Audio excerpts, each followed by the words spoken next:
नाजरीन, पाक चीन दोस्ती का मुंह बोलता सबूत पाकिस्तान के सबसे बड़े ग्वादर इंटरनेशनल एयरपोर्ट का इफ्तिताह कर दिया गया है, जहां कराची से 46 मुसाफिरों को लेकर पाकिस्तान इंटरनेशनल एयरलाइंस का तैयारा पहली बार लैंड कर गया है। ग्वादर आने वाले मुसाफिरों का वज़ीर दिफा ख्वाजा आसिफ, वज़ीर आला बलूचिस्तान सरफराज बुख्ती, DG एयरपोर्ट ज़ीशान सईद समेत दीगर वज़रा और मुसल्लह अफवाज के हुकाम ने इस्तकबाल किया।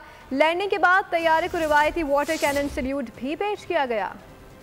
पाक चीन शराकतदारी में अहम संगे मील। सीपैक कॉरिडोर का फ्लैगशिप मंसूबा पाकिस्तान का सबसे बड़ा airport new Gwadar airport operational हो गया। PIA की परवाज 46 मुसाफिरों के हमरा न्यू गवादर इंटरनेशनल एयरपोर्ट पर लैंड कर गई। इस मौके पर वजीर दिफा ख्वाजा आसिफ, विफाकी सूबाई वज़रा और मुसल्लह अफवाज के आला हुकाम ने मुसाफिरों का इस्तकबाल किया। तैयारे की लैंडिंग के मौके पर वाटर सलूट भी पेश किया गया। एविएशन हुकाम के मुताबिक गवादर एयरपोर्ट फाल होने से इलाकाई राब्तों और मईशत को फरोग मिलेगा। गवादर एयरपोर्ट पर तकरीब से खिताब में वजीर दिफा ख्वाजा आसिफ का कहना था कि रोजगार के मौके पैदा होंगे, इक्तिसादी सरगर्मियों को फरोग मिलेगा। ये महज एक हवाई अड्डा नहीं है, ये लामहदूद मौके की एक दरवाज़ा है।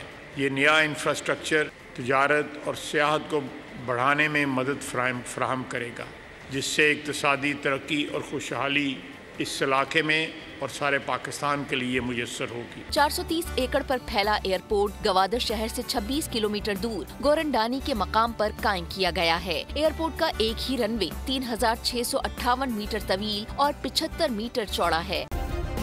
सब्सक्राइब करें और बेल दबाएं ताकि कोई खबर रह न जाए।